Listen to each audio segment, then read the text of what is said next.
riffs are too repetitive, the lyrics make no sense. All the songs are B-sides and the cover art's a mess. There's so much here to tear apart. Listen to it for a week, now that week has passed. It's Why I Hate This Album podcast with Tim and Garrett. Hello and welcome to another episode of Why I Hate This Album. I am one of your hosts, Garrett Harvey. With me, as always, co-host extraordinaire, The Lost World, Jurassic Park to my Jurassic World, Fallen Kingdom, Timothy Richardson. Tim, how you doing, buddy? I have been extremely busy wrangling goddamn interns for a solid 2 weeks. Yeah, what's the deal with that? Well, do you remember we did that stupid Colin Powell-produced album, Panic at the Disco, I think it was? How could I forget? It had all the Chuck Palahniuk references. You remember those? Right. Well, oh God, have they been getting into the literature? The interns, led by Tom B. Rady, have been reading all of those books, and I don't know why you thought it was a good idea to just leave those books laying around, but they have been, as Tom puts it, inspired. They awakened. Have been chanting about remembering Brad. They've been going around the Big Apple, engaging in what they call Project Subtle Mayhem. They've been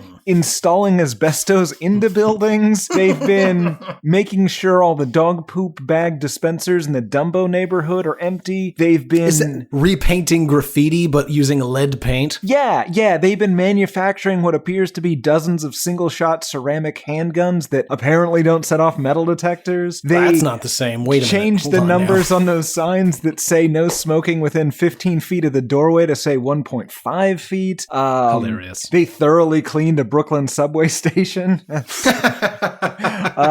They raised the citywide subway fare from $2.75 to $2.90. It's a whole thing, and I've been running around town apologizing and trying to undo their handiwork. Also, I don't know where those guns are going. Right. You know, that's really the only one that I feel like you should probably dedicate some time to. Let's let them continue on with their incredibly subtle Project Mayhem. It's almost a Velvet Mayhem. Minus those guns. Oh, yeah. Let's track down those guns. I think we should let the guns go and just not worry about that. I feel like that's going to solve itself. You know what? Out of sight, out of mind. Tim, when not wrangling people that are committing arguably crimes, what album have we been listening to for an entire week straight? We have been listening to the 1994 debut studio album by the definitely important 90s band 7 Mary 3, Chum. Definitely Churn, but good try. Garrett, I have read this a number of times. I have squinted at my screen. You've certainly written it in your notes a number of times. I see that, but I assure you, it is Churn. I'm sure we will probably not disagree on that another time this episode. I'm pretty sure it's Chum. Fantastic. Tim, after an entire week with Chum, I have to ask, do you hate this album? Not yet, but boy, probably.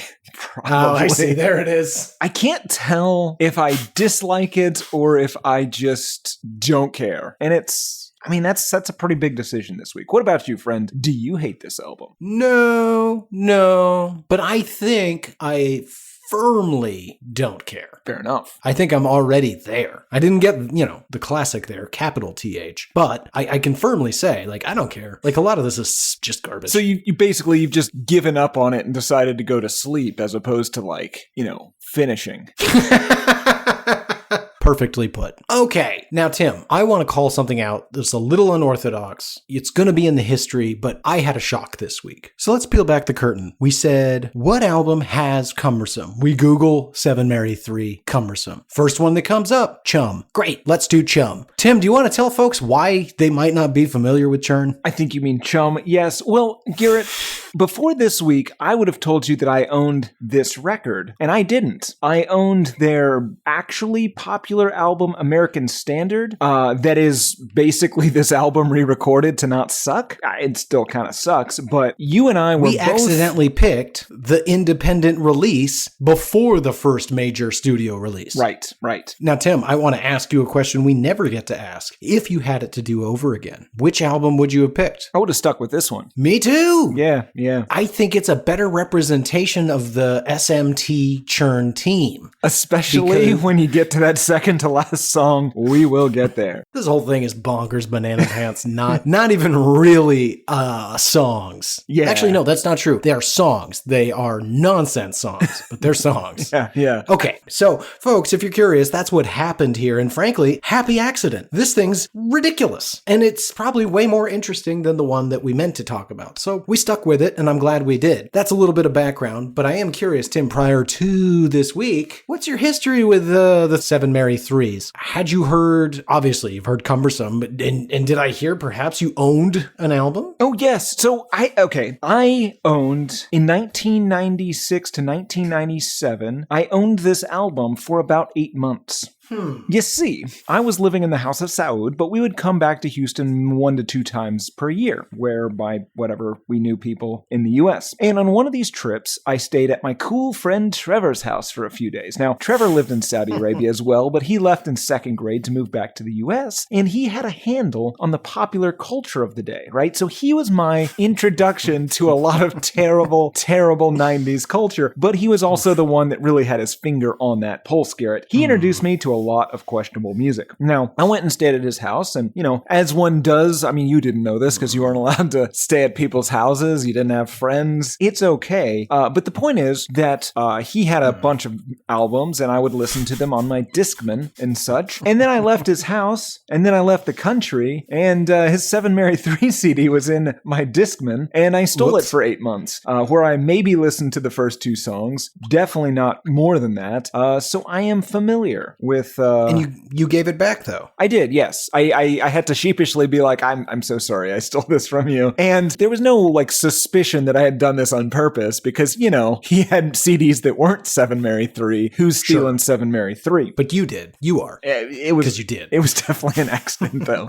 Yeah, maybe. We'll see. I stole Beck Odelay from a friend of mine who basically said the exact same thing. He was like, oh, you got to hear this album. And I was like, oh, this is good. Oops. Oh, Right. Too bad you live in upstate New York and I don't. Right. But you stole Beck Odelay, and I stole American Standard or possibly Chum. What about you, friend? Is this the first time you have been chummed by these Seven Mary 3 boys? Did you steal this CD and hide it in a foreign country for close to a year, listening to it over and over and over again because it's the greatest thing you've ever heard and you love it so much? Go ahead. No. Sorry. Just no. Nope. No, none of that. No, I've heard Cumbersome, and I've heard the second song on here. I don't remember what it is. Down to the Water, maybe? Water's Edge, yes. Mm-hmm. It's the there first you song go. in American Standard. They switched those. I know it so well, Garrett. I love this album. Bless. And I love that album. I love this. What was the other one that you loved? TV on the Radio or something else? Definitely not that. I think you're talking about Wallflowers. Oh, there is that. God. Anyway. We should do Oasis next. Did we not? We haven't done Oasis, no. I just did their history. Oh, I should just read my notes from the solo cast. Nah, I'll do the history. We'll give people a proper introduction. No one likes your shit. I'm so sorry. Oh, God, I'm going to get a slap. Folks, this is how you get Garrett to slap you as soon as those mics are off. He is an abusive friend. I am tickled by how badly I will hurt you. Almost cried. Okay, so to answer your original question, no, I like I said, the first 2 songs on here, obviously I'd never heard the Chum Cut. It's a beastie beast. God, they're young. Anyway, we'll get into it, of course. And then beyond the 2 hits from the original album, no, never heard another bit of it at all. Never owned any Seven Mary 3, thank you very much. Didn't even illegally download Cumbersome. High praise. So that's your history. That's mine. That is to say, I don't really have any, and you have way too much. Before we can talk about the album itself, and God, I want to, we need to understand a little bit about the boys who made it. So Tim, take us on a journey. Help us understand who is Sevens, Marys, Threes, and how did Churn come to be? Well, Garrett, Seven Mary 3, a.k.a. Seven and Mary 3, aka 7M3, aka 7 William and Mary 3, aka 7WM3, was formed in 1992 at the College of William and Mary in Williamsburg, Virginia. Founded by royal charter in 1693, the College of William and Mary has educated a number Oh, no, I don't want to hear about the College of William and Mary. Hold on, you really do. They've educated a number of illustrious and notable Americans and Illuminatites, including Thomas Jefferson, James Monroe, Johnny Tyler, John Marshall, Henry Clay, Fulwar Skipwith, John Blair, Matt Gates, Michael Powell, son of Colin Powell possibly, Glenn Close, Patton Oswalt, John Dorian, Christopher Turk, goddamn George Washington, Jason Ross, and Jason Pollock. Now, these last two people, the two Jasons, would form 7 William and Mary 3, hereafter to be nicknamed simply 7 Mary 3 by me, while at the College of William and Mary. Who's Turk? Christopher Turk? Yeah, who's John Christopher Dorian? Turk? So that was definitely a reference to Scrubs. That's where they went. The characters or the people? I don't know anymore. Tell me this. Did you stumble across the word Donald Faison at any point? I did not. I don't know what that is. You did the history of Scrubs. I didn't know it. You did it on accident. You don't know what's real. Oh, that's great.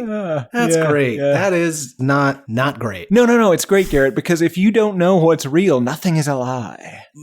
Sorry, I've been asked to testify at an upcoming trial in Georgia.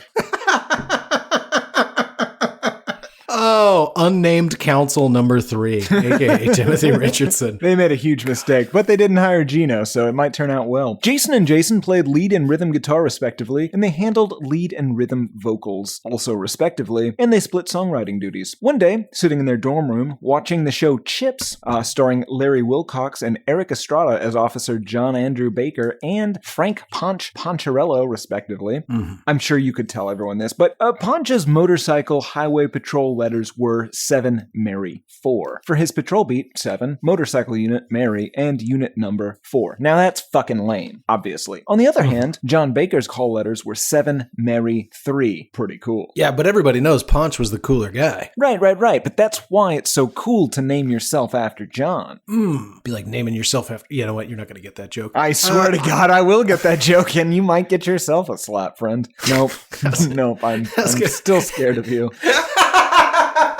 Good call. Now, Garrett, I noticed that when the interns were making all of those ceramic handguns, speaking of being afraid of you, I noticed they were loading them into bags marked for Garrett. Oh, well, that's the first time hearing of that. Fair enough. That's not great. Jason and Jason convinced Casey Daniel to join on bass and Giti Khalsa to join on drums. They started playing coffee houses and clubs in 1992. They put together a debut album, the album of the week, Chum, and released it independently in 1994. The only place that cared at all about this album was WJRR 101.1 FM in Orlando, Florida, where the DJs were pretty into Cumbersome and they played it regularly. So 7 Mary 3 did what any reasonable band would do and just moved to Orlando the second they graduated from college in 1995 to pursue their dreams of being a minor regional hit. This kind of worked, Garrett. It kind of worked. Because the people of Orlando, frustrated at being in Florida and not even getting to be near a beach, looking for any sort of distraction, apparently never having heard Pearl Jam before, really latched on to the 7 Mary 3 boys. Well, you got to imagine if they're in Florida, who else is around in 94? Limp Bizkit. Yeah, the Biscuits there.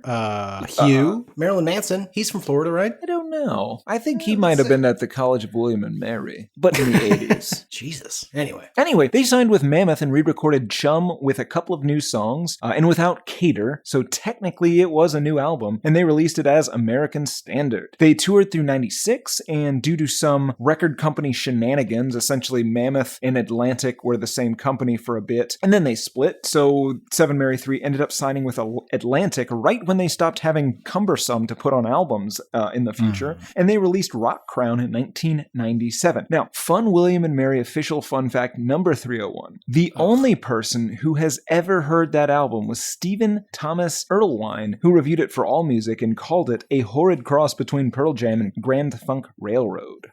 We picked the wrong album. No, we didn't. They also released a B-sides and rarity album that same year, if you can believe that, Garrett. They have B-sides.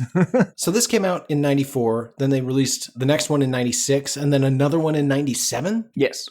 Guys, slow down, live some life, maybe get a second draft. Yes, absolutely. They also released an album the next year, Orange Avenue, and that one actually did worse than Rock Crown. No one heard that one. Not a single person. Oh, yeah. That one guy was just like, no, not again. Yep. One of the Jasons left in 1999 due to burnout and writer's block, and they got Thomas Giuliano to replace him. Ooh.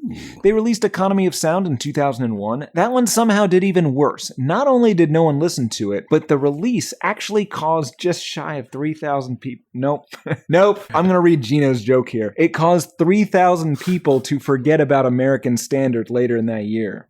I thought you were going to say it caused 3,000 people to lose their hearing.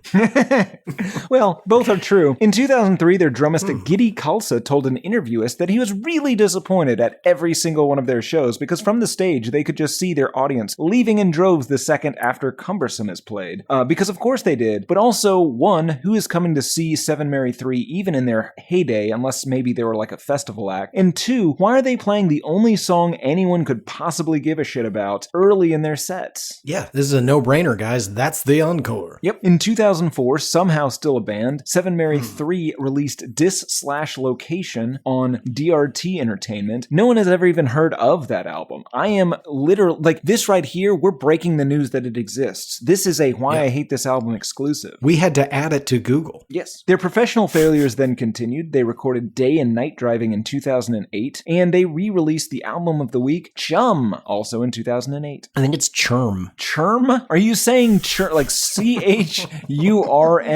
Churn. What are you saying? I don't know, man. I do not know. I've got Churn here. Okay. I don't know. I was going to say it's a Churn earlier. I don't know. In 2010, again, somehow still a band, they released a live acoustic album called Blacktooth, and Garrett, it's fucking good.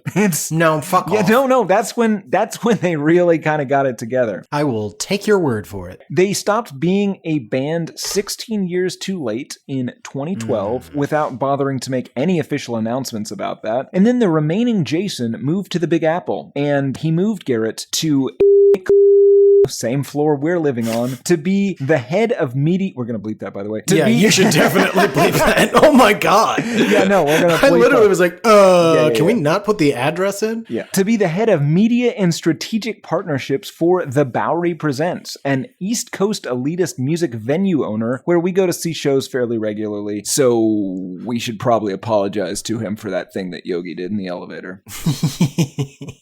He's a good dog. He is a good dog. LaFace. Charlie be to you. Great history. Tim, that is to say, fairly short. That brings us to general thoughts. Where to begin? We already set up the stage. This is a demo. This is a collection of demos. Pretty much, but it was released. I mean, this passes for their debut album, right? Like, oh, sure. They their had debut album. You could buy it in stores. Yes, but they had to re-record it because they had no second material, right? They did not have a second Cumbersome to put on a sophomore album. They didn't have a second Water's Edge to put on an album. Hell, they didn't even have another Rodrigo. The problem is they released this album and then they realized we have literally nothing for a sophomore album, and also our first album sounds like shit, so they just redid it. This is not a demo album. This is their initial release. True, but it sounds like a demo. Oh, sure, it's terrible, Garrett. This is terrible.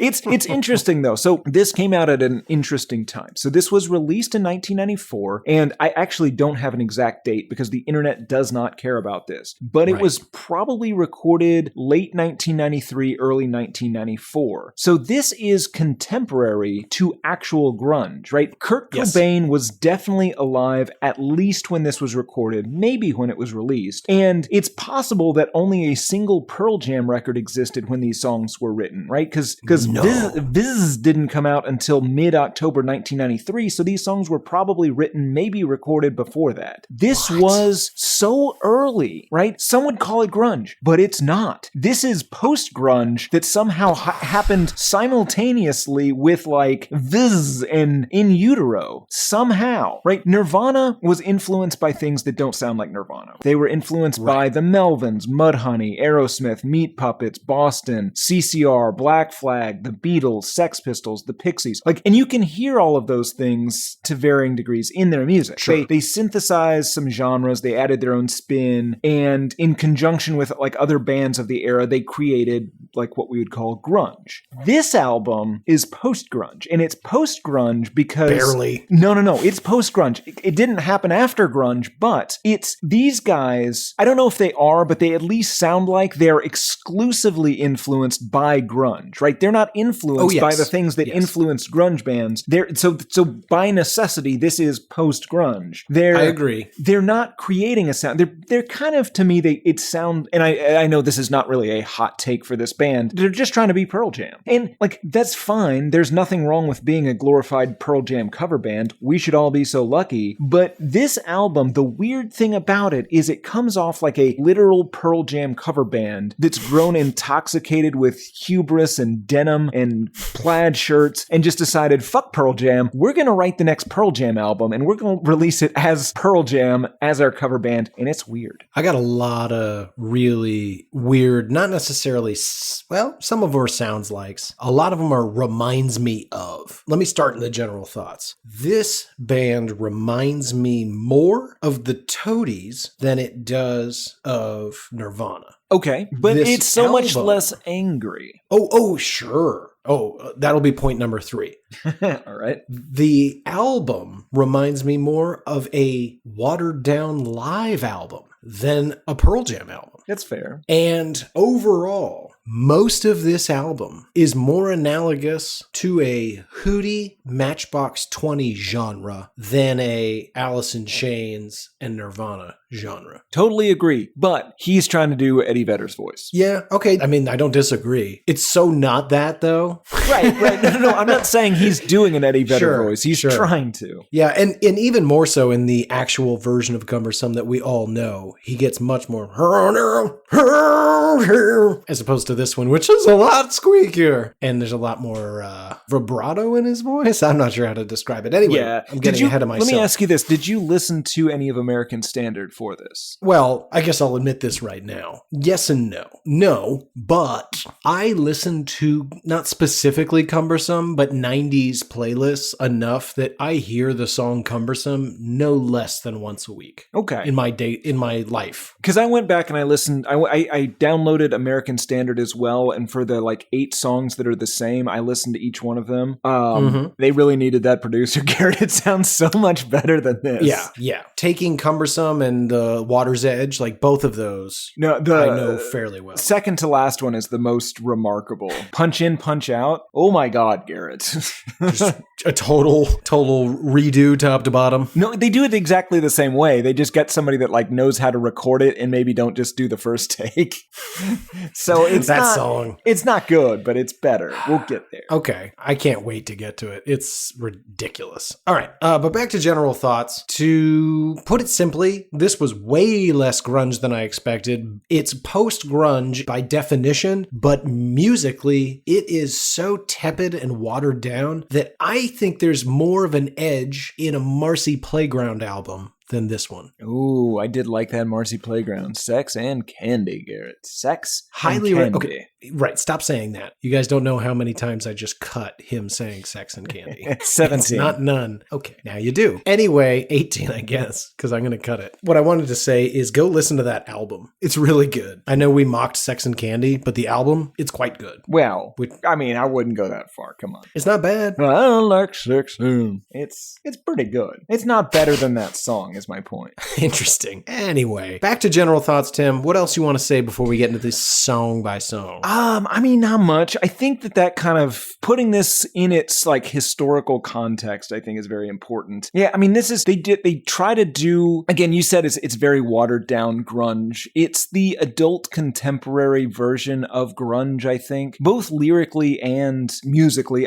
The lyrics a lot of times feel like you fed it a bunch of grunge lyrics, which are mostly nonsense if you actually pay attention to them. Like, actually just sit down and read some of Kurt Cobain's lyrics. They're nonsense. But then just had like an AI try and write these songs. Like, it's not that far off. So I completely agree. I pulled up a list of albums that came out in 1994, and it's fascinating. Listen to this list. Soundgarden, Super Unknown, Live Through This by Hole. This is the one that stands out to me. Stone Temple Pilots, Purple. This is closer to that. There's a little Pretty Penny on some of these songs. Right? Mm-hmm. More 94 releases, Jar of Flies, Alice in Chains, Pearl Jam Vitalogy is 94. And then the other one that's pretty interesting is Bush 16 Stone. I would have put that at 95. Oh, and Rubberneck. So some of these are existing with overlap. So it's not crazy that they're transitioning out of grunge by 94. What's crazy though is, let's use Bush as an example. Oh, actually, Toadies are a better example because you and I know them really well. Toadies takes what grunge was and applies other styles to it to make it its own thing. Right. That's why see that here. That's why they're a real band. Right. I just don't see that with Seven Mary 3. Right, because they're not a real band.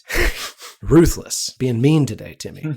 Let's see. Musically, I think they're competent. Like, they can play their instruments. They can arrange them as songs. Here's 3 verses, 2 choruses, and pretty much no bridges. Let's do some a cappella stuff, Garrett. Let's throw that on this album. Nope. Musicians, and interestingly, we have more and more of you listening every day, which I don't know what to make of that. But if anyone in your band says, what if we started out a cappella? Chances are the answer's no. Should we just do that song? I really want to talk about that song, Garrett. You gotta wait. Yeah, it's a lot. Okay, we've dragged it out enough. Musically, they're all right. The singing isn't even nearly as good as you remember from the hit Cumbersome, because they're like 3 years younger and the production's garbage. But we're gonna get into it. Here it is. Track number 1, Cumbersome. He calls me Goliath and I wear a David mask.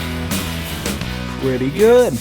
It's not bad. It's not good. Yeah, this is the only song most people know. It begins with some acoustic strumming before you really get the gen grew, some sort of generic grunge. I'll tell you what, here's a fun sounds like just to kick us off, because we all know this song. It's the one you know. The guitar opening being acoustic, I was like, God, this sound reminds me of something we listened to not that long ago, and it took me a while. And around Wednesday, I was like, oh, Take Your Mama Out. That opens with like very similar strumming. Oh, much that's better weird. Song. Yeah. Also, this version, to my ear, and I could be wrong, I'm no human metronome, but I think it's just a half a tick slower than the American Standard version. Yeah. I think that makes sense. Just a touch slower, and it just doesn't. It needs it. Honestly, it might just not. They just may not have a click track. Like, they might not just be consistent. Yeah. In here, the vocals are a lot lighter, a lot less post grunge deep. But he's still going for it, though. I almost feel like I feel like his producer just gave him like 15 packs of Pall Malls and just don't come back until you've smoked all of these. We're going to really get that vetter growl going. Right, but he doesn't get there, so it becomes like a ragged growl. Let's get into it, Timmy. He says, she calls me Goliath and I wear the David mask. I guess the stones are a-coming too fast for her now. I'd like to believe this nervousness will pass. All the stones that are thrown are building up a wall. Well, I think it's about a breakup, but obviously those lines are about premature ejaculation, right? I'm not following. Please take me through it, though. I want to believe it. Well, she's trying to build him up. She's calling him a Goliath, like a actual mature adult man. But he's the David in this situation, and he's throwing those stones way too fast at her right before she's ready. He's super nervous, and he's doing it enough that it's just building up some sort of wall, both of resentment and of jizz. Yes. I love it. Excellent, very valid interpretation. Can't say you're wrong. Here's how I read it. That, he's insecure, and she's either too good for him, or it's clear that she's about to leave him for some reason. Yeah. And he's trying to like chip away at her self-esteem with verbal stones, but realizes that he's building a metaphoric wall between them with his constant negging. Right. And for our younger viewers, and some of you I know are listeners, that's always a good strategy. Because here's the Absolutely. thing. If it doesn't work, at least you've built up an emotional wall around yourself that she can't hurt you. Right. And you force them to break up with you. And that just always feels better because then you can claim being the victim, even though you are a complete piece of shit. Yes. Also, Tim, alternate reading. He could just be hurling physical stones at his wife while he wears a mask that he calls the David mask. I hope that's not the case. I don't know what they're into. Here's the thing. Make me get listener, the David mask. if you're into Bible play, stop. Oh my God. Listeners, write in hatePodMail@gmail.com. And I never say this. I don't care what you're doing right now. If this applies to you, if you're driving a car, whatever, just stop. Just stop. Pick up your phone, hatePodMail@gmail.com. Title, Bible play. Or keep driving and texting. Oh, yeah. I mean, if you're good at it, don't want to hurt anybody. I mean, I'm just saying, your car can keep going. I don't give a shit about that. I'm just saying, forget about it. Just relieve yourself of that burden so that you can write us that email. Because I need to know if that's I know it's a thing because everything's a thing and everybody's a fucking weirdo. But I've got to hear, does anyone have intimate contact with Bible play and what does that look like? God, I want to know. I'm picturing so many different things. Some of it's, I guess, technically incestuous. Yeah, most of it probably would be. I assume there's lions and such involved, you know? Oh, that's probably accurate. At least additional individuals dressed up as lions. That's pretty hot. Oh, sure. What? Sexy. Are you talking about Sorry. furries? No. Like dressed as lions, you know? Not like a silly cartoon character. I'm saying a really Like realistic. a vicious predator. Right, yeah. Mm-hmm, Sure. mhm. Yeah. Like you the couldn't even tell they're not costume, you'd have to actual spend lions. a lot. That's so much weirder. That's so much weirder. You're so weird. Oh, song continues. I have become cumbersome to my girl. I have become cumbersome to my world. Joking aside, his voice is not ready for this verse. Yeah, not ready for prime time. Now, I had to look up the definition of cumbersome because based on these lines, either 7W and M3 or I do not know what the word means. Okay, I assumed it was a synonym for burdensome. Yeah, no, I think that's what it is. That's at least what the Oxford Dictionary says it is. But the relationship described in this song, I don't really know how he has become a burden to her because it sounds like it's the negging. But it sounds like she doesn't give a shit, right? She has moved on, at least emotionally, from him. So we never. Maybe that's the why, right? So I've given up on you because he has become cumbersome. We're seeing the effect. Okay, we don't hear about the why. Okay, sure. Then what does the to the world mean? Maybe she's his world. He's one of those guys. Oh. She breaks up with him, and collapses inside of himself and just becomes a husk of a man. You know what? Great song. To my girl. Too heavy, too light, too black or too white, too wrong or too right, today or tonight, cumbersome. Too rich or too poor, she's wanting me less, I'm wanting her more. The bitter taste is cumbersome. No, yeah, no, no, no. No, no, no. Yeah. I like that a large part of the chorus is one of the Jasons yelling, no, no, no, yeah, no, no, yeah, no, no, yeah, no, no, yeah, no, yeah, yeah, no, no, no. Yeah, and somehow it works. It does not. Come on, come on. No. No, it doesn't. Yeah. I think that verse, though, does imply that no matter what he does, he cannot prevent her from leaving at this point. She wants nothing more to do with him, and somehow, the less she wants him, the harder he wants her. Possibly. It kind of implies... So I think you're right. I think he's implying that, he can't do anything to keep her, and also nothing he does is good enough. She's always going to find something wrong with him. But what I like to think is that he's making, really drastic changes to himself. So he shows up one day and he's just really bulked up, or possibly he's lost a lot of weight for her, or possibly for some reason he's in blackface. Maybe, he's making just gigantic changes, taking really big swings at what he likes. Here's a tip for our younger listeners. Just ask her. Just ask her. Yeah. It's fine. Yeah. We're all adults. They're confusing. Wait, what are we Women are asking her? confusing. Wait, I don't know. What do you want? What do you want, man? Yeah, that's true. Well, we'll do pretty much whatever you want. Just tell us. Yeah. If we like you, just be like, hey, it'd be better if you did this. And we'll go, okay, great. Yeah. That sounds good. Unless Just happy. We're dogs. Literal puppies. We're just happy to be there. Right, unless what she wants is you to stop the premature ejaculation, in which case, sorry. Listen, that's just biology. It's because I like you so much. Yeah. Ugh. Anyway, song continues with a very confusing verse. I know what it means in spirit, but when we look at the words put together in the order they are, it doesn't make any sense. He says, I'd like to believe we could reconcile the past, resurrect those bridges with an ancient glance. But my old stone face can't seem to break her down. She remembers bridges, burns them to the ground. What's an ancient glance? I don't know. Old stone face sounds like he might be trying to bully her into taking him back. Yeah. Come on. What are you, chicken? You chicken? Scared to marry me? Do it. Do it, pussy. Interesting. Stop yelling at me. Do it. Fucking marry me. You probably won't even I'll do it right now. Lease and a key. What? Are you proposing? No, I'm daring you. Interesting. I like this plan. Not you. It's a bits. Let's see. Continuing on, he tries to remind her of how they used to be, right? It backfires because she thinks about how they used to be, and she's like, oh no, I hate you. I kind of suspect, because there's talking about reconciling the past. She remembers the bridges and burns them to the ground. I think what happens is the other Jason in this band went to the singing Jason and was like, hey, your name's Jason. My name's Jason. You've got a girlfriend. I don't have a girlfriend. That's not the same as twins. Hey, babe, it's me, Jason. You're what? Yeah, hey, Jason, don't call me babe. Where's my boyfriend? It's me, Jason. I'm not even sure I understand what you're talking about. Are you implying that I should think you're my boyfriend because you're both named Jason? Yeah, babe, it's me, Jason. Okay, stop. You gotta stop. Just keep saying it.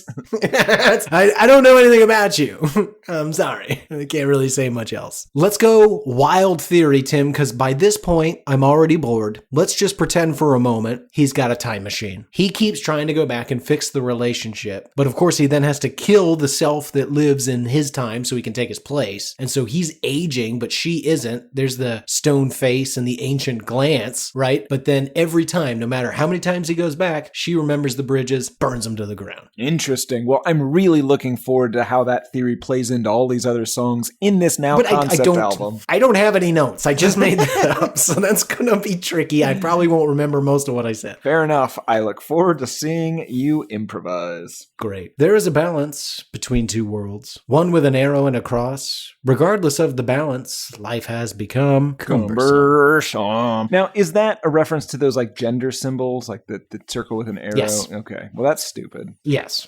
But perhaps what he's really saying, Tim, all that time travel has created like really weird permutations and life has become cumbersome. It's not bad, it's livable, but like everything's a little weird through all the changes he's made through time. So like cats and dogs have completely switched personalities. Oh, so I dogs like just that. sleep all day. Yeah, there's an army of frogmen threatening the eastern seaboard.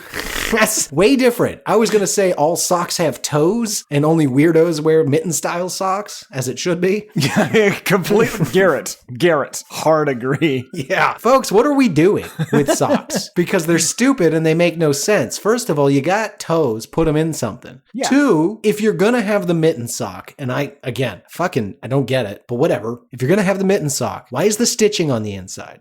Why is the stitching where the tops of my toes are? You're making some excellent points. I would like to work with you on this design. And also, Garrett, I have a design that I just came up with for some men's underpants. I'm going to ask one question, and you say yes or no in literally no other words. Elephant trunk. Oh, yeah, well, sort of. Anyway, point is, then we get, for good measure, we get the outro. No, yeah, no, no, no. No, no, no, yeah, no, no, no, no, yeah. Yeah, yeah, no, no, no, yeah. Yes, no, yes, no. Yes, no, yes, no. No, no, no, no, no, yes, no. Your life has become cumbersome. What a shame this is the song they're known for.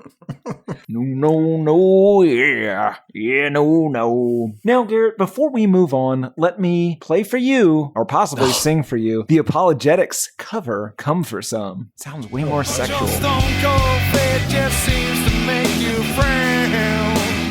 It's actually pretty good. It should have been Comforts Some. Maybe we should have a Christian band. I think we do. Track number 2, Water's Edge. I can't go down to the water's edge. I didn't do it. I was a little surprised that I had heard this. Yeah, me too. It's really the first song you should have heard with the old American Standard when you borrowed it from Trevor for 8 months. But yeah. We didn't have the same life. Not everyone has the same childhood. I have to stop telling you this. This is a song about, well, I think it's a bullshit song, but we'll get there. About maybe witnessing a murder, maybe. Mm-hmm. So yeah, I think it's bullshit as well, but we'll get into it. I do want to say before we get into the lyrics, Song 1 and Song 2 are as grunge as it gets. yes, they are also by far the best two songs on the album. By far. Yeah, leaps and bounds. It's like the difference between Chris Hemsworth and the other brother, Chaz, or whatever. It's like the difference between like Cumbersome and Devil Boy or Rodrigo. Don't you badmouth Rodrigo. His voice is far too quavering in this. It almost has a Michael Stipe thing going on, and I do not like it. Well, but it almost could work for it, because this is allegedly a song about a coward. I suspect it's a song about a man pretending to be a coward, but you want that like wavering kind of thing to really sell it, and somehow he doesn't. No, he's 94. He's probably doing a whole verbal Kent usual suspect situation, and he doesn't sell it at all. He says, "Don't go there," I heard her say. "You can't stomach what you're gonna see. It's down there by the water's edge, wasted and bloated, and waiting for someone else." So who is the she? I believe somebody he just passed out on like a path. Okay, because the rest of this song is going to imply that he witnessed this whole thing. Right. But right here, based just on this verse, some lady saw a corpse at a lake and told him not to look. So this verse implies that he did not see the things that he is going to later claim that he has seen, so he's lying at least once. Right. And that, I mean, that just brings me to my very first reveal. I think that we have someone returning to the scene of a crime. Sure, yes. Like, or possibly, the other possibility is that she has seen this and she's seeing him coming like at her, like coming from the kill zone, as you like to call it. And so she sees him coming. She definitely recognizes that's the murderer. And so she makes a really quick decision. And so she decides to warn him away from it to make it very clear. So he's just an idiot who doesn't realize that this is a diversionary tactic on her part. Smart lady. Oh, yeah. Or an idiot. Song continues. Funny how these things come about when you're tied to the teeth and mouth. What? The sound of fury, a shot of pain. There was no real reason. No gain. Seems to know a lot about this murder he's just learning about. Yeah, absolutely. Absolutely. And yeah, then he goes on, he says, the chorus implies that he saw how the corpse got there, but he definitely didn't have anything to do with it, right? He says, I can't go down to the water's edge. I didn't do it. I saw who did. Don't go down to the water's edge. They did it once. They can do it again. Now, the possibility here is, again, as so many of our songs that we talk about are, maybe this is about some sort of multiple personality thing, right? So the horde, led of course by the beast, is the one that did the bad thing, and now the meek personality is just like, don't go down there, first of all, because if you do and they know that you've seen it, like, they might do it to you. Yeah, but in reality, they are them. He is them. We are all together. Yeah, but also he's probably hello, Eddie. Okay. Jesus Christ. All of that was to get you to lean in. Just so I could venom you. Oh, venom. Right. So, I think what we actually have going on here, and you've said it in so many words, is he has committed a murder. Maybe he doesn't know it. I think he does know it. And instead, he's come back to bask in the glory of his work and watch everybody else struggle to understand. Because they say that serial killers always, not always, will frequently return to the scene and actually be in the crowd watching the police. Yeah. Musing at their work. The real problem, though, is if you're clumsy and like you trip and you fall like at the corpse and you land just perfectly, so your thumbs just perfectly go into the thumb imprints on that throat. It's really embarrassing. I saw this video on Instagram where the news reporter is interviewing somebody who witnessed a crime, and the witnesses they're like, what did the suspect look like? And they're describing the suspect, and there's a whole crowd of people, and one of the people behind the woman talking just slowly tilts her head and looks up and you follow her eye line, and the dude standing next to her is identical to the description you've been listening to the whole time. You're just like, oh shit. So it does happen, folks. Saint it. Let's continue. It ain't no secret to me how she got there down by the stream, 'cause I'd seen her a minute before. The van pulled up and opened the door. Oh, my love. It was some, I think he was a Puerto Rican guy. Yeah, because it's just so non-convincing, right? Like, okay, well, let's give him the benefit of the doubt, because he's claiming he just witnessed the murder and he feels bad because he did nothing about it. Perhaps he did do that, but the thing he's not telling you and me is the reason he didn't do anything about it was he was up to something he didn't really want anybody to know about. Oh yeah, so he's out there doing a deliverance and the mafia just happens to witness that. Doing a deliverance. Have you seen Deliverance? I have. When you deliverance a guy, you come across a kayaker or something down by the water. But why in this context of this song would it? Oh, I see that the water's edge. I'm picturing more of an urban situation. Song continues. I can't say a single word about what I saw of her, because her killers, they got their friends in familiar places, I tell you, man. So he knows who did it, but fears for retaliation. Well, right. But it's so unconvincing because it's not even like the guys, if I tell people the guys that did it are going to kill me. It's like, no, man, they got friends. Like they got like people positioned all around. Like, so no one will say, fuck off. Yeah. What are you, 14? Shut the fuck up. Okay. They got like friends, man. Okay, dude. Yeah. It's not Fat Tony. Not everything is TV. Anyway, I think it's pretty clear that this is all just a shitty cover for killing that emasculating wife that we learned about in the last song. Right. After your time travel plot goes tits up. Finally goes tits up, and so he's just like, you know what, I'm just going to kill her. Yeah. Come here to the water. Honey, let's go boating. That's odd. No, Jason's never asked us to go boating before. For our younger listeners, if your significant other has been experimenting with time travel and appears to be getting more and more frustrated as the days go on, watch out. They might kill you. It might Tom Ripley you. Good stuff. Song continues. This ain't no fucking game, and I'm feeling so ashamed because I didn't do anything to stop this from happening. I did not do anything. This is really smart because you want to play the sniveling coward in this situation. Oh, right? yeah. Like, you want people to not even, it can't even be not suspecting you. You want people, the police, to be repulsed. Active disgust. Exactly. This is really smart. And if you don't know what that look is, that means you've not achieved it. When you see it, you'll feel it and you'll know, oh, they have absolutely no respect for me as a person. Yeah. And then they'll let you go. Yeah. Yep. And then you get to do the thing that makes you feel like God at least one more time. I wish you would either stop saying that. Well, you know what? There's no second part. Just please stop. The problem with this song is I kept waiting for a reveal or some sort of hint, Nope. Because like maybe this was a song about this lady telling him about the body, not realizing he was responsible for it and putting herself in danger, and that's what the song's about. Maybe this is literally what he's saying. This is just the story he concocted to not get pinched by the popo, as Garrett likes to say. But there's plenty of songs where this singer, they just don't quite give away, but they hint at it enough that you can kind of figure it out. And this one, they just don't. It just sucks. It just sucks, Garrett. Just a disappointing third act, right? No big reveal. It's like the end of Sopranos. It just stops and suddenly... Well, spoilers. Don't Stop Believing is playing. Spoilers, Garrett. Is it spoilers? It is, yes. To say it just stops? Yes. Who could possibly discern what that means who hasn't seen it? Track number 3. Number 3. Devil Boy.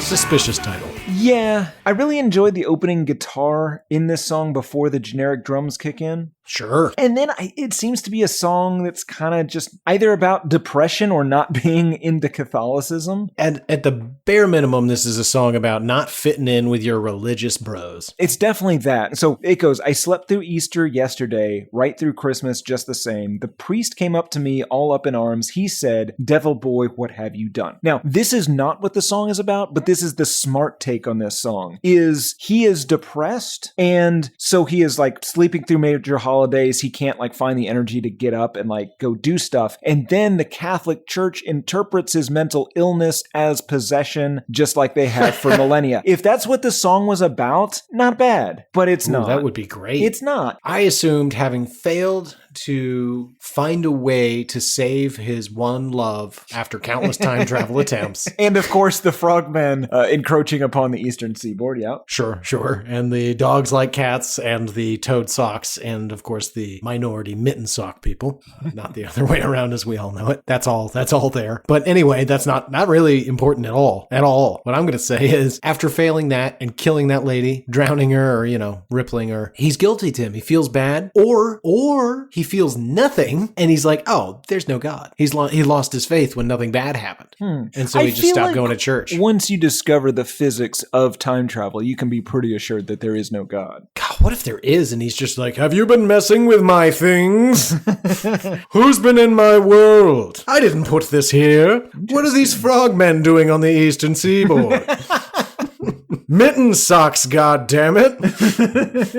Is that cat playing fetch? What the Jesus! You're supposed to watch things. Jesus Christ. Anyway, or Tim, okay, let's pretend it's not all one giant continuity. This could be a song about a guy who did something with a girl, right? And the girl died, right? So let's say the obvious story, they're doing drugs together. She ODs, he doesn't. Everybody there hates him at that point. He's completely depressed, explains why he stops going to church. Maybe he's disillusioned, has no faith in God, and everybody calls him the devil boy, saying, what have you done? Even though it's not his fault per se, but like they associate him with her death. Or, they went rowing, kayaking, and there was rough chop, and he came back and she didn't. Yeah, it happens more than you'd like to think. Yeah, and listen, if you get, tousled up in that water, there might be some blunt force trauma to the back of the head. That's just the ocean. Yeah. Some oar-shaped blunt force Well, trauma. listen, it bounces you around on that boat quite a bit. It's unclear. Sure. Your head could smash into anything. Yeah, that's just before she went overboard, officer. She hit her head. That's why I wasn't able to save her. She just sank like a rock. Yep. Hey, devil boy, we're gonna blow your house in. Hey, devil boy, what do you think of that? What?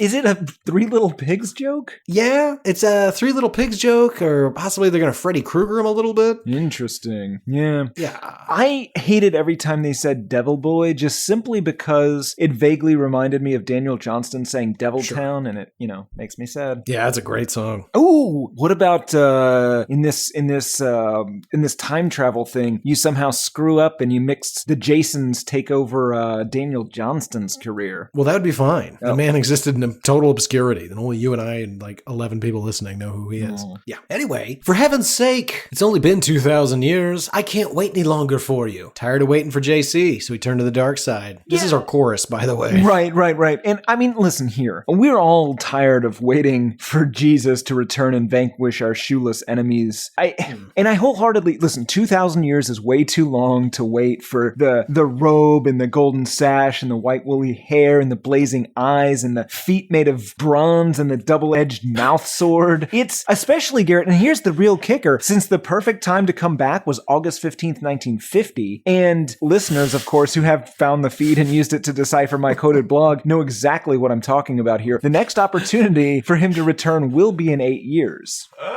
What is happening? Invest in nice footwear, listeners. God, I love the idea of somebody just sitting there making up the fucking Bible. Because, it was an oral tradition for many years before they got it all written out. And there's like, and Jesus is going to come back. He's going to come back. Yeah, he's going to come back. That's going to be great. He's going to have a sword. Oh, that's awesome. Oh, it sounds a little scary. Don't worry. He keeps it in his mouth. Okay, but wait, like one of those pickle swords that you'd get at like Luby's in the 90s. No, like a real sword that he keeps down his throat like a circus freak. Like imagine he opens his mouth like an alien from that movie Alien, but instead of a tiny other mouth in there, just a sword slowly emerges directly out. Now, and it fills, this is important. It's not just in his mouth. It completely fills his mouth. So he has to like stretch his lips as wide as he can. And out of that, and it, of course it doesn't cut him because he's Jesus, but it literally is because you want it to be as big a sword as you possibly could get, So it just, it's Christ's sword. Mm-hmm. Yeah. You get it. I can tell I'm losing you a little bit. Did I mention the bronze feet? Really? Okay. That's pretty cool. Yeah, do they clank when he walks? I really want them to clank when he walks. Well, only if he wants them to. Well, see, actually, now I think I've figured out why he's so into those mitten socks. Yep. This is all adding up, Garrett. Verse number 2. The Jesuits rolled in their tanks to my front door, while the Capuchins held a lovin' on my front porch. The Augustinians kept to themselves, stuck their tongues out in a row. They said, devil boy, it's off to hell you go. Who is this for? Yeah, I'm not sure. I had to do some Googling. I didn't. I know exactly what this is about. This is a roast of obscure sects of Christianity. Obviously, the rule of St. Augustine is pro-detachment from the world, so that makes sense. The Jesuits are basically like the Pope's CIA and have been behind all of the wars of history using as an easy scapegoat. And capuchins... But what of these monkeys? Well, they're just a little whorish, you know? Well, what do you mean? I don't know much about capuchins, but sorry. I learned on Friends. The sect of Christianity that is known as the Capuchins are whores. I'd like to learn more about your religion. I thought this was about capuchin monkeys. Oh, well, then you've got a weird read on it. Yes. Yes, I do. Didn't make a lot of sense to me. Your thing makes slightly more sense. Bunch of whores, you say? Yes. And also the secret wars and the blaming of the... Nope. God damn you. I know you're... God, you know what? Later I want to hear more about these capuchins. Done. I've got so much information. I've got a pamphlet for you to read, Garrett. I'm out. Song continues. And so I'll sit and pray for her to call me there, and I'll burn that bridge 1,000 times on the cross I bear, just to wonder if you're listening from the soapbox in the sky to finally realize my price. Was it you or I? Okay. I think maybe he's waiting to hear from his dead lover to call him to the afterlife, where he will learn if Jesus is right and he'll have to go to hell and be reunited with her, or if abandoning the church doesn't matter and he gets to go to heaven anyway. Maybe. I think, though, the burning that bridge 1,000 times, though, that's him going back in time 1,000 times to, fix things. And, of course, he burns the bridge. Right. Because he keeps screwing it up, and that is his cross to bear. I don't know about your weird hell talk. I am always confused. Oh, maybe God's kind of got his hands crossed, fingers tied. What's happening? Maybe. TIA, Yikes. friend. What's that now? Transient ischemic attack. Oh, God, I hope not. Anywho's will be. Back to this. For heaven's sake, I'd give away eternity if you would come back to me. If you would come back to me, if you would come back to me, if you would come back to me. I'm thinking maybe she took her life to get away from this guy, and now he's trying to sin to make sure he goes to hell to be with her for eternity. Oh, stalking someone through the afterlife. That's a cool movie. Well, I don't know if it's cool. It's weird. I'll give you that. But, Romeo and Juliet 2, where they pick up in hell. It's no Hamlet 2. No. Rock me, sexy Jesus. Track number 4, the reason we're all here. Rodrigo. Name him Rodrigo. What the fuck is this song? Well, first let's set the stage. We're slowing things way down. Yeah. Acoustic guitar opens like a bad country song. This is, I labeled it, Tim, a post-grunge train song. Yeah, there's a lot of train in here, actually. That's a good call. Yep, yeah. There's at least one other one that I'm just like, okay, this is just a fucking train song. But anyway, post-grunge train song. Let's get right into it. It's very odd. Song opens. He's a real cannibal, she goes. I think I'll call him Rodrigo. Dress him... Let's stop right there, Garrett. Do people know the name Rodrigo as associated with cannibals? Oh, I don't think so. Okay, so this is just those two lines are not connected then. Oh, I think it's a part of a bigger whole. Okay. So it's an odd assumption I'm making. I think you're right to assume what you've assumed, but I filled in some blanks and assumed that we're learning about this gentleman that we're going to call Rodrigo, and one of the traits is he's a real cannibal. Oh, sure. But I don't think ergo he must be a Rodrigo. I think there's other things about him that has led her to call him Rodrigo. But perhaps you're right. Perhaps all Rodrigos are cannibals, in which case I need to speak to a friend of mine. Rodrigo's listening right now. Please write in. Do you eat human flesh? Yeah, and you can go to hatePodMail@gmail.com or hatepod.com and click on contact us and use an anonymous email address if you do in fact consume human flesh and are concerned we'll turn you in. We won't. No. Just in case. We don't turn any of our listeners in. We need every last one. That's untrue. That's untrue. No, we have definitely turned in 2 listeners. Okay, well, I did. I will testify. I'm not allowed to talk about that. Song continues. I think I'll call him Rodrigo. Dress him up in darker clothes. Sell him away. I think this is a lady pimp creating a character for her man whore and sending him out to his corner. Hot. Right? Am I wrong? Come on. If you're into that sort of thing. A darkly dressed man named Rodrigo who might kill and eat you. Yeah, there's at least one problem with that for me, but, to each their own. Probably two. There's probably two problems. I'm just saying it's exciting to know that's where the night could end. You don't want it to end Sure. there, of course, but like the possibility being there, kind of hot. Song continues. Standing underneath her gun, sit up straight or I'll hurt you. You know he's not our only son, just the strongest. Okay, so it's like a stable of man whores. Yes, and I believe maybe this is what you call your bottom bitch. That dynamic is quite different if it's a lady pimp and a male prostitute, right? Yes, I would imagine. Interesting. I don't know. I don't actually know. Listeners write in, heypodmail@gmail.com. Kuwazi, do you still listen? This seems like it's right up your alley. Has anyone here had experience, maybe is the word, with a madam that works exclusively with himbos?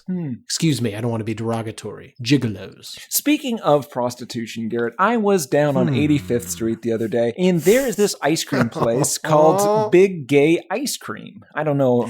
Yeah. Okay. Anyway, so obviously I passed by, so I stopped to get some sort of blueberry delicious treat for myself. And there was a lady outside who, in this monotone voice, because one of the things they sell there is called Salty Pimp, right? So this lady is standing outside with this little booth, and she's just monotone chanting over and over again, Salty Pimp, that's in bad taste. Salty Pimp, that's in bad taste. Lisa needs braces. Dental plan. Lisa needs braces. And she just kept doing it over and over again. And so I started, obviously I sit there, I like to sit outside, and I just listened to her for a little bit as she accosted passersby. And she told this harrowing tale about how she was a midtown prostitute for many years, and how she was offended, not by like sex traffic or anything like that. She was offended by them naming this treat the Salty Pimp. That's what she was after. And on her little booth table thing there, she had a copy of Iceberg Slim, and she was talking about how horrible it is. But that book's great, right? That book's so good. Yeah. Anyway, she's delightful. Yeah, that's fascinating. Had a bowl of rum raisin in her booth, not gonna lie. She clearly likes the ice cream. Oh, no, she was Doesn't fine like the with name. the place. She just didn't Sure. like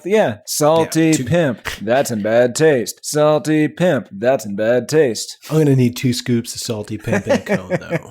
Yeah, shit's good. Yeah. Okay, well, you know what, Tim? That is a lived truth, and in her very, very real life, a salty pimp is a very cute way of saying an incredibly abusive man. Sure. You know what? Technically, she wins. Would I say it's the best use of your time? Probably not. But in principle, at least, I agree. That's a bit offensive to you.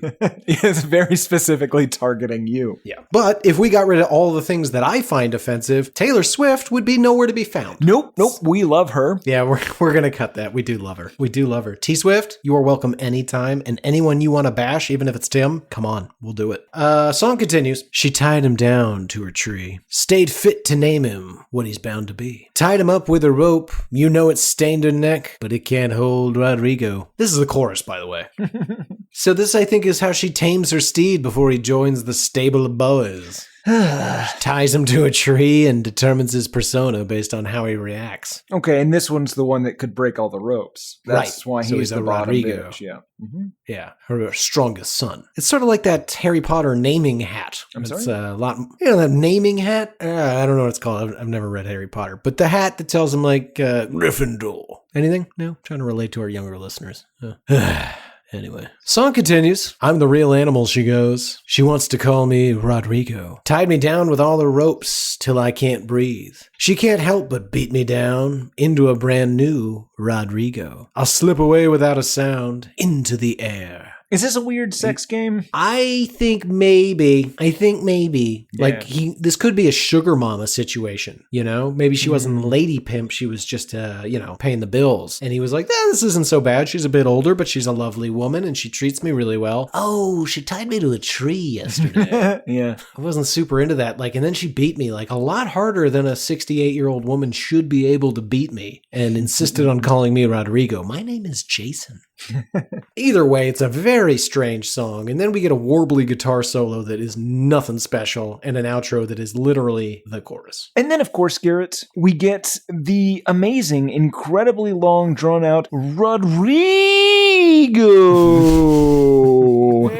Track number 5, Lame. Mulatto, boy, I know This is a solo acoustic song, and it is a huge bummer. And this one does feel, again, like a bit of a Train song. It gets a little edgy. I'll say he's as edgy as the worst live song. Are you saying because he repeatedly says No. feels weird in my mouth, you know? Like something I'm not supposed to say. Yeah, that is technically a racial slur now. There's a a mulatto boy I know. He comes to every party. He stands alone, viewing them, the rest, from the corner of his glance. It gets so clear. He's not judging anyone. Now, I know you say mulatto a lot privately, but you're saying it's not socially acceptable. It's really not. People are going to have a problem with what you're doing. Oh. Yeah. I'm just, like, this is it's their like a thing words. we don't say. This is their words, not mine. Sure. No, when you read it the one time, sure. Anyway, let's move past that, please. So the song seems to be about a mixed-raced individual he knew in school who would come to every party and no one would talk to him and they would all ignore him and likely treat him like garbage. Yes. Now, it's weird that he kept coming to all those parties, though, right? I feel like I know the reason. He's a new kid in town, small racist town, clearly, and he has joined the basketball team. And so, like, the moms keep inviting, like, no, the whole team's coming. And so they're like, oh, you gotta go. And so he keeps going to like the pep rallies and then the parties after the games, and like he's being included, but everybody hates him and nobody speaks to him and he feels like a piece of garbage.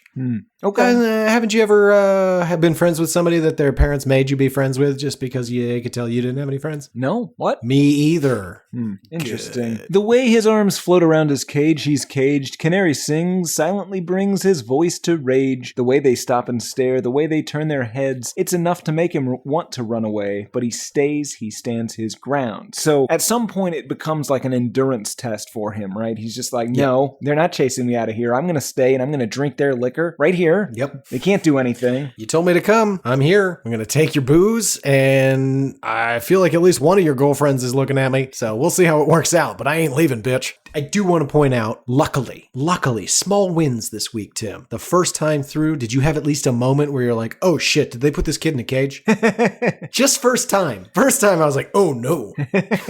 I don't think we'll be making any jokes this week. And then luckily, metaphorical cage. Right. And I'm so lame the way I condescend without ever knowing his name. He keeps it in a box. He hangs it from his ear. He looks at everyone without the slightest fear. It's making me so ashamed. So he's hanging out at this party, and inside he's real uncomfortable, but he's pretending not to be for the benefit of everyone around him, which is making them really uncomfortable. So there's this weird standoff happening at this party. Yes. And he is in the right. Yes. That slender-bodied boy. Dude, I think you should do some Googling. People are not enjoying that word being used anymore. All right. Slender body slipped through his glance. I don't give him a single chance. The way he's rocking back and forth makes a buzzing in my ear, constantly reminding me that I never stop to hear him say, hello, hello. Is it possible he's autistic? No, I think he's dancing. Oh. Yeah, white people, small racist town, they don't do that. Interesting. And he went to a party, there's music playing, and he's like, hey, you know what normal people do? They dance. And everyone's like, oh, what's that bizarre rocking back and forth? He's dancing, you fools. Which, of course, makes them more uncomfortable. Right, as it would. And I am so lame, like a moth bumping off his godless flame. Let me stop right there. Garrett, you know what that means, right? I do not. I didn't even write it down. A boy's godless flame? It's his butthole, Garrett. What are you talking about? Yeah, he's so lame, like a moth bumping off his godless flame? Are you kidding me? That is not common vernacular. What are you saying? In parts godless of the flame. South. Yeah, godless flame, Garrett. Think about it. His godless flame? How could that possibly not be a butthole? I don't even know how to have this conversation. I'll take your word for it. All right. I cannot condescend or even comprehend what comes over me when I see his shameless face. I just want to be a moth bumping over and over again on his godless flame. So rage, please rage against me. Beat me down, forgive me for what I've done. I'm so lame, I'm so lame, I'm so lame, so lame, so lame, so lame. One of the Jasons secretly wants to bang this boy, or regrets not banging him when he had the chance. There's way too much talk about his slender body and his godless godless flame on here for there not to be just a bunch of sexual undertones. Well, remains to be seen about that godless flame, but assuming you are correct, and we all on this show are, then yes. All right. It's a lot of... You're spot on, Tim. Now, of course, for those of us who like to play around on the fringe a bit, maybe he's gone back in his time machine to apologize to this slender man, and the guy's just like, no. And he's like, please? Like, I'm older now. I realize I was a real piece of shit, and that kid over there doesn't get it, but you guys would actually be really good friends, and I just want to say I'm really sorry. And the guy's like, yeah, I don't fucking forgive you. You should have known it then, and coming back in your stupid telephone booth now isn't meaning shit. Maybe he comes back, right, to apologize to this kid, and then he realizes, holy shit, that kid's hot. I'm gonna try and get he tries to do force a meet cute between his past self and this boy, this slender boy. He befriends his younger self, a la Back to the Future, so that his younger self can end up with this boy who... Let's stop saying boy. So his younger self can end up with this other gentleman in a romantic relationship. Or possibly he befriends the other guy. Maybe his face is horribly scarred now from some sort of acid attack. I don't know what the future's like. I don't know what those frogmen are doing to that eastern seaboard. The point, Garrett, maybe he slipped with those socks and he ended up falling into a vat of acid or something. I don't know. It doesn't matter. The point is that this boy doesn't recognize him as the older version of himself, and so he is there trying to coach that guy out of his shell so the two of them can get together. But he's like, hey, but they're racist and I'm not gay. That seems like a real double whammy. Track number 6, we'll never know. Cater. Her nakedness is not an invitation to... This one is upbeat and kind of Matchbox 20-ish, I think. I called it Hootie, but yeah, those two are much more similar than I remembered until we did them. Yeah. Now, this song's about being a peepist or peeper, right?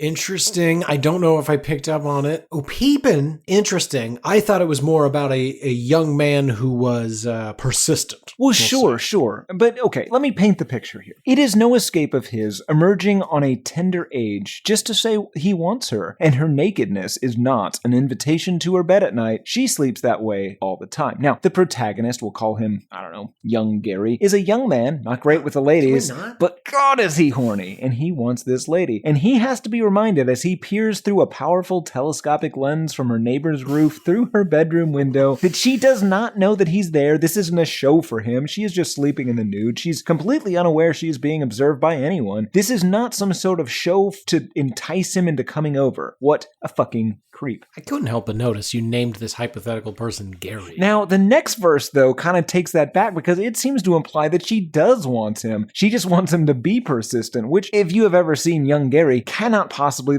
be the case. He sings, and he's wanting just to say, would you listen up and give half a chance to this young man? And she's wanting just to say, can you break down all the barriers walled up around me? And the worst thing he can do is leave when she tells him to. They're equally alone. This is implying she just needs him to put in more of an effort to break down her walls. This is bad advice. Yeah, he basically, if I can synthesize it even further, this song is literally saying, no means keep asking. Yes. And then it gets a little worse. If you're wanting just to know, storybook, love letter he's writing still, he's been with her for many years, and she's still trying to explain that her nakedness is not an invitation to her bed, and she's playing games that when he wins so many times, she knows how to throw a look, knowing just what to say. He shows up at 4 a.m. and drunk, hey, roll over, you're in my way. So he got the girl, but this part's very confusing. Yeah, what it seems like is he got the girl after doing all that peeping, but she's still not into him sexually. Right. Yeah. He's grown closer to her. Perhaps, they're just friends, which she's probably made clear repeatedly. But the second half of this is interesting. When you hear she knows how to throw a look, knowing just what to say. He shows up at 4 a.m. and drunk. Hey, roll over. Okay, never mind. I misunderstood. I think what that verse really means when she says, hey, roll over, you're in my way, they're saying they're together in a completely platonic relationship. She continues to sleep naked, possibly allowing him to sleep. Boy, I think they're roommates. I think they're friends, and occasionally he comes in at 4 a.m. drunk, and she knows how to diffuse the situation and be like, oh, hey man, what's up? Just be his bro-y as possible with him. Hey, roll over, you're in my way, when he's trying to like aggressively spoon her with a boner. Oh dear. Okay, well we'll probably bleep that. But it gets weirder because it says just one more word before he goes. I'm not here as a man, I'm here as a friend. I didn't come down here just to get laid. I'm here just to help you. Why are you so afraid? So, here's what I think is actually happening. Young Gary is on that rooftop. He's got that telescopic lens, and he's watching her. Now, she goes to bed naked, as she always does. But then, her significant other, her boyfriend, comes in, and he misinterprets this situation like a real young blood, and he nobly tries to save her from this man, right? So he's seeing this, and he's just like, well, no, her nakedness is not an invitation, but it is, of course, right? So he runs down, he jumps off that roof, or possibly awkwardly crawls down that gutter, and he comes over to tell the significant other that just because she's naked doesn't mean she wants your gross sex, and then, it goes poorly as it would, and you get the whole, I'm just here to help, why are you so afraid part, and she's, of course, saying, you just stabbed my boyfriend, why did you stab my boyfriend? And then, years later, he comes back in a time machine to try and fix this situation. Oh, I like that. Yeah, I was going to say, honestly, that was quite the roller coaster. At first, I was going to interrupt you to say you are painting a terrible word picture. And then it became a very robust word picture. So, my fault, I guess. But then at the end, it got real strange and you won me over. Good stuff. I don't love that you're using the word Gary again. I just want to say that. Let me focus on this one. He says just one more word before he goes, and I'm not here as a man. This is very interesting. I listened to this line so many times where he says, I'm here as a friend. He whispers it, and I believe the later version is changed to, I'm here as a girl. But this version is friend. It's very odd. But anyway, I didn't come down here just to get laid. I'm just here to help you. Why are you so afraid? So you painted a great picture. When I heard that, though, I was picturing that nothing on the planet is more irritating than a drunk person who's like, I just want to make sure you're okay. Do you need anything? Are you okay? Yeah. Are you okay? Yeah, I'm dead sober and I'm just fine. I need you to go the fuck away, though. Yeah. I think sensing that his tactics were not working year after year, he like switches gears finally and he's just like, I just wanted to be your friend anyway. I just want to make sure are you okay? Yeah, fine. Still fine. There is something odd about the whole song, given that it sounds like she is sleeping naked, leaving her door open, but also being like, I'm not into you. But also kind of sending a signal she's into him. She wants the peeping. She wants to be peeped, is what you're saying. Yes. But she doesn't want it to go beyond the peep. And it can't be a full-on consensual peep, otherwise she loses the thrill. Oh, sure. Yeah. Okay. Let's get to the most confusing part of the song. Maybe you can help me. I legitimately don't know what they're talking about. He says, I'm praying. Casey, the Madison King. Well, he'd do anything at all for that little girl. And he's wanting her still. Casey, the Madison King. But not in that way. Well, he'd do anything at all for that little girl. Huh? I don't know. I think we should move right past that. Yeah, all of that is... I don't know. Casey, the Madison King? What is that? I don't know. Also, if your song has the lines, but not in that way, I don't give a shit what's before or after it. You need a second draft. Yeah. Yeah, you could have had a second draft. You could have made it more clear. Then it ends with a minute of messing around in the studio with a bunch of blues nonsense that amounts to nothing. Track number 7, Margaret.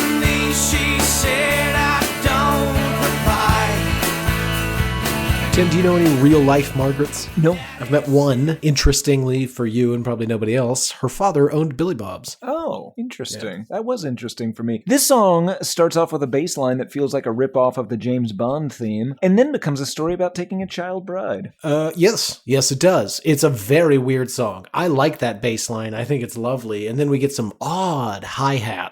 It's very strange. I do not like this song or what he is singing about. Yeah. So, Margaret came to me was all he said before she knew my name. She was in my bed. She was only sweet 16, 20,000 days younger than me. Now, this is not the singer, right? This is or at least he's doing the same thing that Water's Edge is and making it seem like it's somebody else. But 20,000 days, she's 16 and he's just shy of 71, right? Yeah, I said 70 and change. So yeah, that math checks out. Gross. Yeah. Some Warren Jeffs shit. Yeah, absolutely. Marry me, she said. I don't reply. Daddy said, you'd better or you'll die. She wants a house and 15 kids, I guess. She does my love, and I can't find a state we're legal in. This sounds, so here's the weird twist on this. This sounds like somebody that's trying to, like, she's trying to force him to be her cult leader, right? Like, she wants to be in a cult and she's trying to make it happen with somebody who is not into being a cult leader. I love that. That's fantastic. I don't think anybody in the history of cults has ever done that. Yeah. It's always trying to get people to join your cult, just not try to stand up a new cult with somebody else as the puppet leader. A real reluctant leader. That's fascinating. I assumed that this was sort of like a Dust Bowl era honeypot.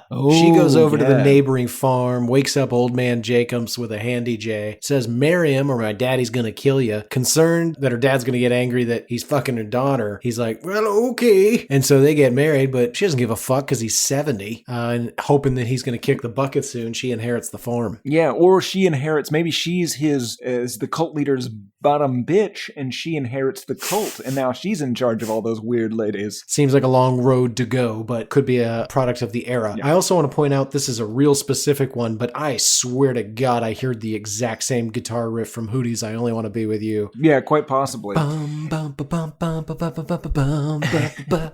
Yeah, no, I think that sounds right. So this is a story about somebody that's definitely not the singer, but the singer does approve of the union, because it goes on to say, Margaret feels the world beneath her feet, shaking like a leaf falls from the tree. She don't care. He's 10 years older than me. As long as they're together happily, she says stay away. So she's 16, one of the Jasons is 60, the new husband is 70. I don't know that he approves. I think she's just saying, I think she's probably shaking from the thrill of the grift. Maybe so what if she's an idiot, right? So she doesn't care. She thinks he's 10 years older than she is. And as long as they're together and they're happy, she's fine. Who cares? Yeah. But like, she doesn't realize how time works. Or, okay, that's ludicrous. Let's try to rein it in a little. What if it's a My Strange Addiction situation and she's just into oldies? Yeah. And she's trying to justify it. She's just like, oh, he's like 10 years older than me. Fuck off. It's fine. It's not weird. Wait, why are you fixating on her thinking he's only 10 years older? She don't care he's 10 years older than me. I'm assuming she doesn't care, and what she's saying is he's 10 years older than me. Oh, no. I thought it's the singer saying she doesn't care that he's 10 years older than me. I don't know. I mean, who cares, right? Yeah. I will point out that you skipped over somehow the moan chants. Margaret! I skipped them because I can't do them. And then luckily for us, the entire song repeats, so we don't have to keep talking about it. Track number 8, the incel anthem, Anything. I'm not the man of her dreams. Daddy said she... Let me also say, I don't know how we haven't said this yet. We're on 8 of 10. Guys, every one of these songs, like 6 minutes. And they suck. Well, sure. I think that's pretty clear. This is a fucking Train song, only with a singer that's not as good as Train. And that's not good. It's mostly acoustic. I do think I heard some strings at some point, but this song is a rambling mess. Begins. Indivisible. You are the one.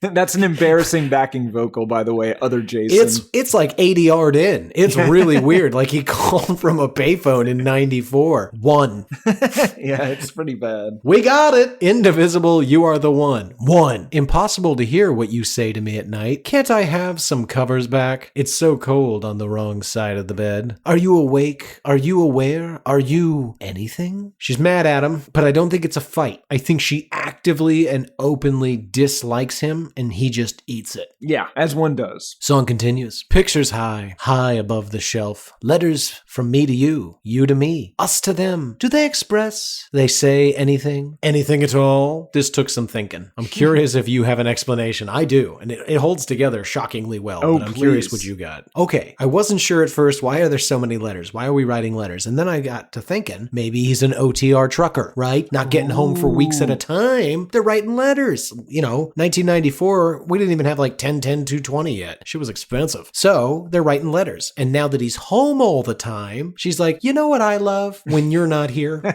Well, yeah, but so you gotta phrase that with, I love those letters, but that means get out. Yeah, that means why don't you get somewhere that necessitates letters? So I think this whole song is him coping with the fact that they loved each other so much, but a 40-year career as an OTR trucker, still love that phrase. You're basically, living separate lives. Now that he's finally home, they're like, oh, I don't like this at all. You're just always here. Right. I know I'm not the man of her dreams. dreams. Daddy said she'd marry rich, richer than me. I know I'm not her man, but she could take anything she wants, anything at all. So he loves her. He knows she hates him. He knows she could have, should have done better than a man who drives the open road, living off of speed and lot lizzies. Yeah, I think I get that. Yeah, sure. We all do. Song continues. Do you think it's just enough to know how I wanted you to feel? Isn't it enough to say that I want you to keep it close to me? Me is all I think about. But every word you say, do I mean anything? Two things. One, I think he's saying, I know I don't make you happy, but do the letters in which I talk about how much I want to make you happy, do those perhaps make you happy? Do those do anything for you? How about that? I could maybe stay in the guest room and write you letters. Sort of a murder she wrote thing? I don't know. And second thing, is it enough to say that I want you to keep it close to me? What's the it in that sentence? That wet ass pussy. What? Wet ass pussy, you mean? You're putting the wrong... I don't. Okay. All right. Nobody ever has. This is one of the few songs that does have a bridge, although you might not have noticed it, Tim, because it's not words, it's moaning. It's a bridge of moaning. It's a bridge of moaning. That's the shirt. Ooh, that is a good one. Weird side story. There was a year I went to South by Southwest and there was a band there called Moaning. And the guy looked like he was 12, but had the deepest voice I've ever heard and had the strangest affectation. So every time they went up to do a set, this like 12-year-old kid would go up and go, "We're moaning." You sure are. Check out Moaning. Anyway, after the bridge of moaning, song continues. If I just get up the nerve to say that you were right here, right now is enough, anything at all. And the best I got is he's wondering if he just were to agree openly that he's a piece of shit and she's a lovely person to put up with him, like, would that do anything for her? Anything, really. Just anything. Maybe a kidney? I could give you a kidney. Yeah. Do you need blood? I got all kinds of fluids. Oh, yeah. Oh, yeah. Then it's the first verse and the chorus again, followed by some beats of silence, literally silence. And then we get to track number 9. Punch in, punch out. So I'll wake up to beat the sun from a glory. By far my favorite song in this album, Garrett. This is... Is it because it's 2 minutes? No, it's because it's the worst song I've ever heard, Garrett. So we start off with an a cappella intro, and with this guy's voice, without any production, it sounds like he's trying to do like a traditional Irish folk song, a cappella, and just failing miserably. I thought that was going to be the best part of this album, Garrett. Nope. And then the drums start, and it has been... You mean the bongos? Garrett, it has been a long time since I have audibly laughed at a song we have done. Garrett, I actually LOL'd, Garrett. I L'd-O-L, I laughed O-L. Who would have allowed this? This is the worst decision I think we've ever heard on an album. It sounds so bad. It's ridiculous. I mean, we have to play the whole song in this episode. Nope, yep. We will not do that. Okay. We won't do that. Maybe a lot of it. Yeah, right.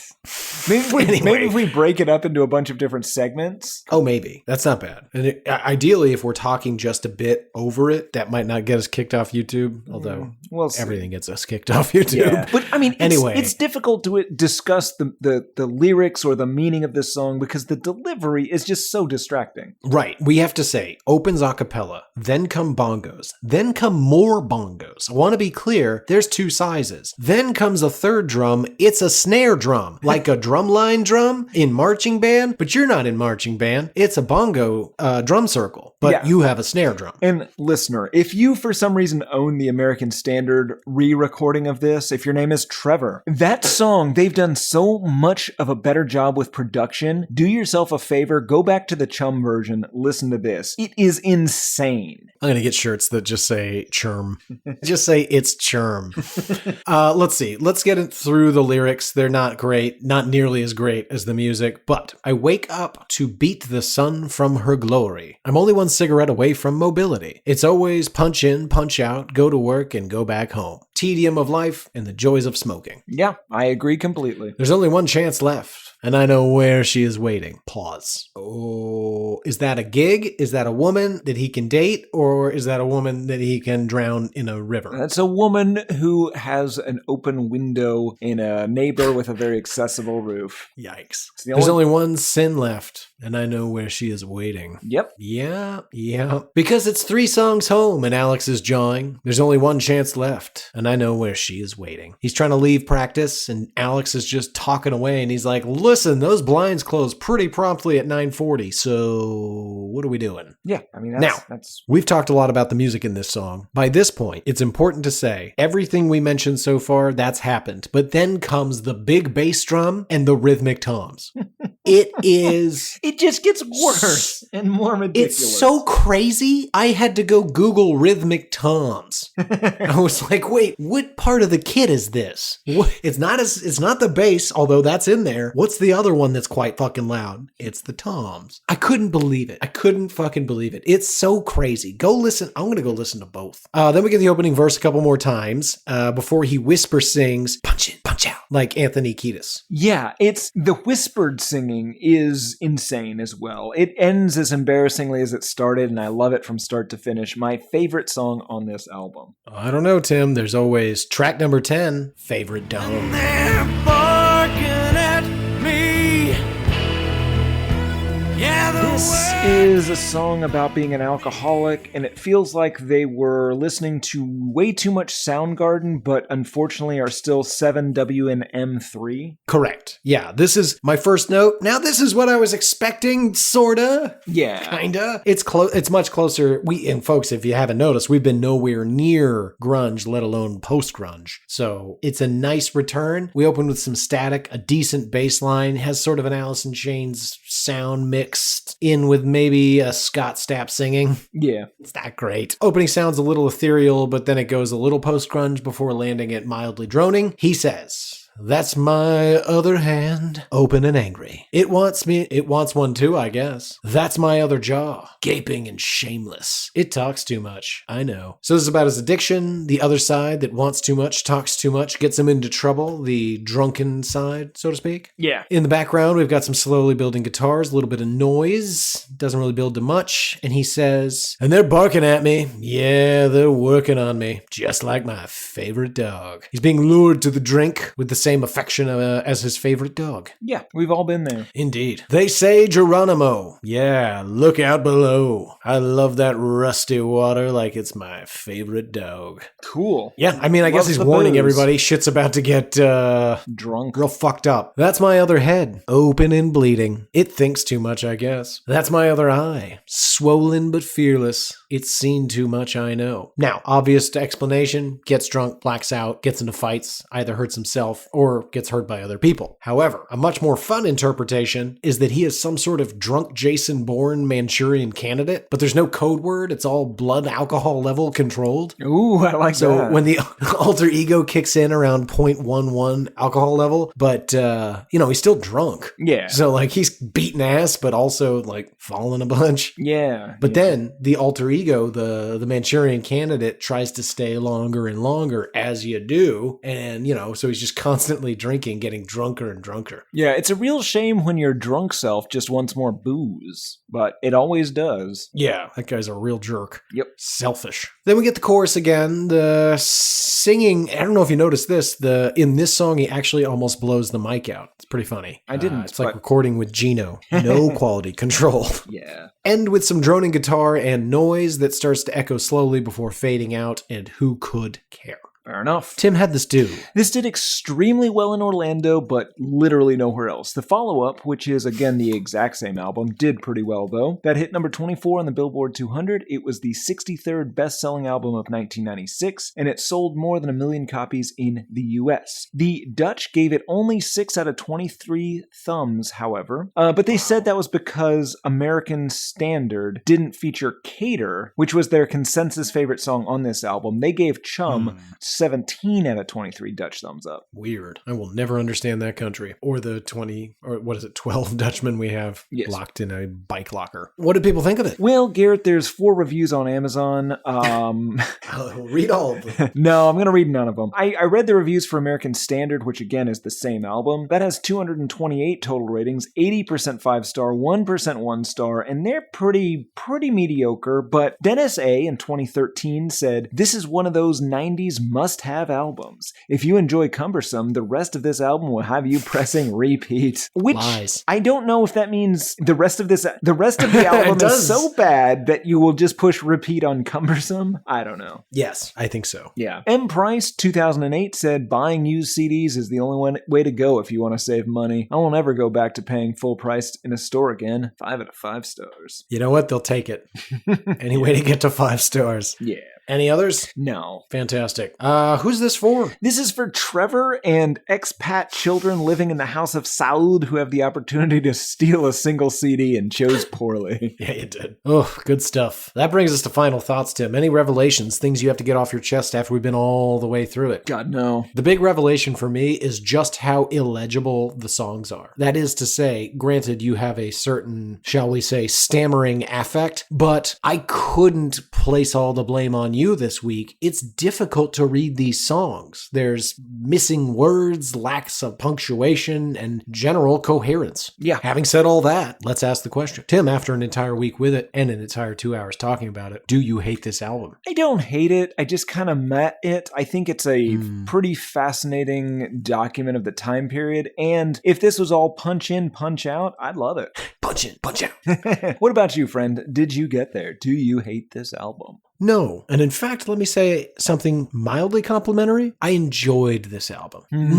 Let me rephrase. I enjoyed this week. You look I forward enjoyed to punch in, punch out every time. Yeah. There it is. Now, I am glad that we listened to this album. Yeah. It's interesting. It was is an interesting album. Yeah. All right. That's pretty good. Hope you appreciate it, Jasons. All right. You don't hate it. I don't hate it. And that means we did it. That brings us to the final part of the show, folks. If you can, rate, review, subscribe, follow, pledge your firstborn, give us your DNA, blood type, social security number. I don't know. However it works on the platform that you're listening to this fine show on, if there's a way for you to let them know how much you enjoy it, please do so. Ideally on Apple, but goddamn Spotify doesn't let you do that, I don't think. Anyway, you can also reach out to us and we want to hear from you. HatePodMail@gmail.com, or you can go to hatepod.com and click on contact us in the upper left-hand corner. It's going to ask for an email address. That's just so we can reply. We don't sell it. We don't do anything with it. It's just Tim and I.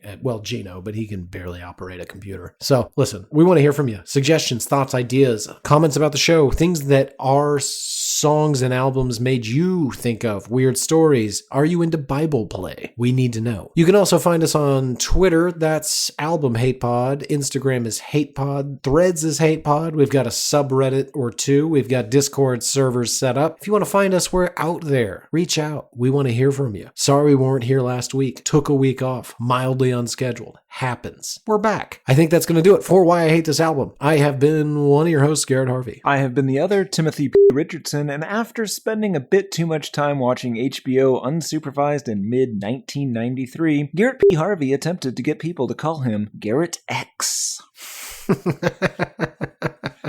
Didn't go quite as I planned.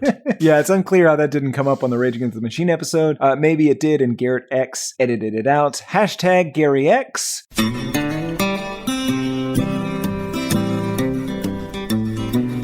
There's cowboys running through my dreams. Nothing's quite the way it seems. I joined the Navy, got kicked out in a week. My facial features aren't distinct. Try to find some meaning in these songs. The genius is a genius, got it wrong. No, it's a lobster murder sex thing. It's the bleaching of the rear. A full assault on both your ears. The riffs are too repetitive, the lyrics make no sense. All the songs are B-sides, the cover art's a mess. Listen to it for a week, now that week has passed. It's the Why I Hate This Album podcast with Tim and Gary.